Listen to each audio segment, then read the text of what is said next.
Hi, my name is Tony, and today I'm going to show you how to make banana oatmeal muffins from foodsharingvegan.com. Start by preheating your oven to 375 degrees Fahrenheit, and you can either grease your muffin tin or use some cups. I'm using silicone liners, but you can also use the paper cups if that's what you'd like to do. I really love these. I bought them a really long time ago, and I've just kept using them. They're holding strong. These are the Amazon Basics brand, but I have a few different versions that I've acquired over the years, including one from Gear that I really like. Those are also cute. I'm gonna set this aside. And in a large bowl, I am going to peel 2 bananas and mash them up. You can use a sturdy, heavy-duty fork. If you use a flimsy fork, I find that sometimes it can bend, but I'm using a potato masher for my 2 bananas today. This one's my favorite potato masher. It's old. I wanna say from the 1950s or 40s. This is a Bakelite handle.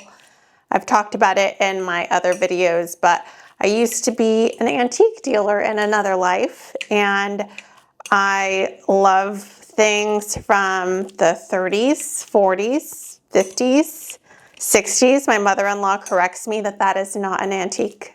But I've had this one for probably 15 years, and it was well loved when I got it.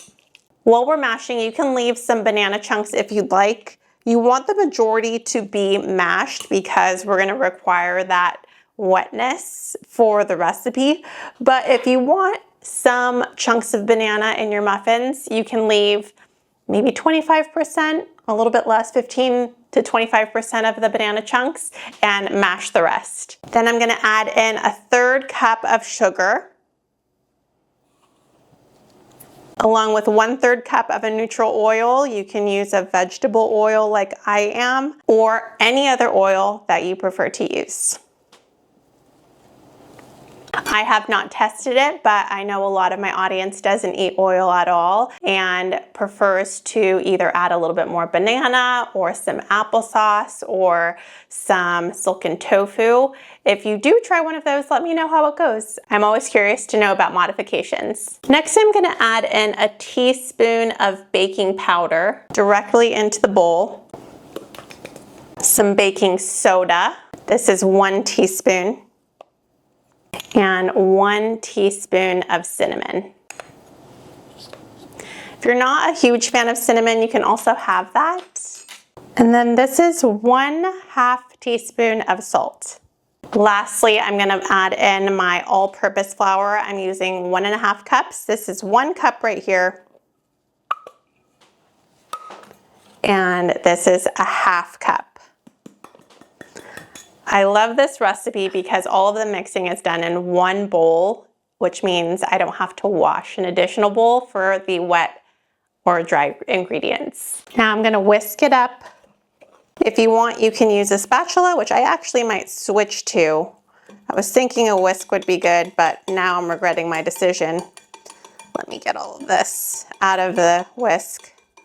I'm gonna use my spatula instead, and I want to mix everything together, but I don't want to over mix it. So I'm kind of folding everything in, and you want to make sure that you don't have any residual dry ingredients hanging out on their own. You want those all to be incorporated into this dough. Now I'm folding in 1/3 cup of walnuts and 1/4 cup of old-fashioned oats. And by folding, what I like to do is go from the bottom and then fold over as such. Every single time I think about the television show called Schitt's Creek, whenever I think about folding in, I think they're saying, fold in the cheese. And no one knows what that means, and it's so funny because it's realistic. Oftentimes, I know even I am guilty. I assume people will know something when creating a recipe, and I am now much better. I work with some recipe testers who are not experienced in the kitchen, and they're so helpful in providing feedback so that I know to do things like explain fold in the walnut and the oats. Set that aside and bring back my muffin tin. I realize that this is for my meal prepping, and it's for 1/2 dozen of muffins. So if you want to double this recipe for a full dozen, you can go ahead and do that, but this recipe is for only 6. And I'm using a cookie scoop. This is a 3 tablespoon one. I will link it below. It's so handy. I use these for my muffins. And what I do is I grab a generous scoop and I just stick that in there. And it usually fills to the top, which is what we're doing in our batch. And if I have a little extra, I can fill all the way to the top, but right now these are looking pretty good. Cannot wait to devour these.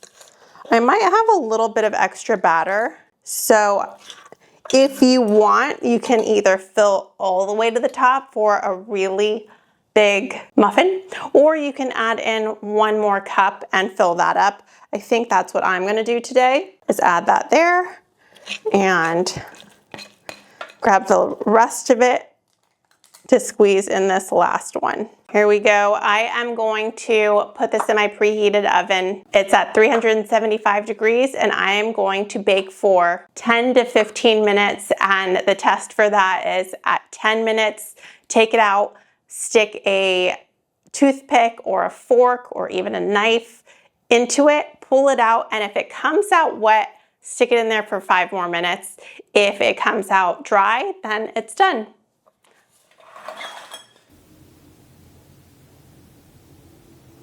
It looks so good.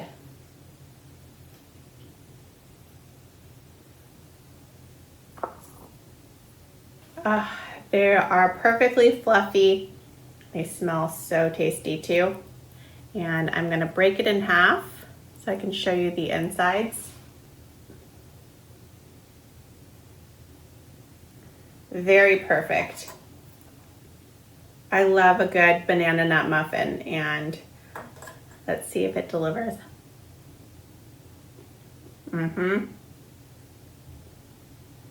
They're so good, you can probably add in some blueberries or some chocolate chips, and they would be even more delicious. If you give them a try, please let me know in the comments below. I'd love to hear from you. Thank you so much for watching. I really appreciate it. Hope you have a good day. Bye.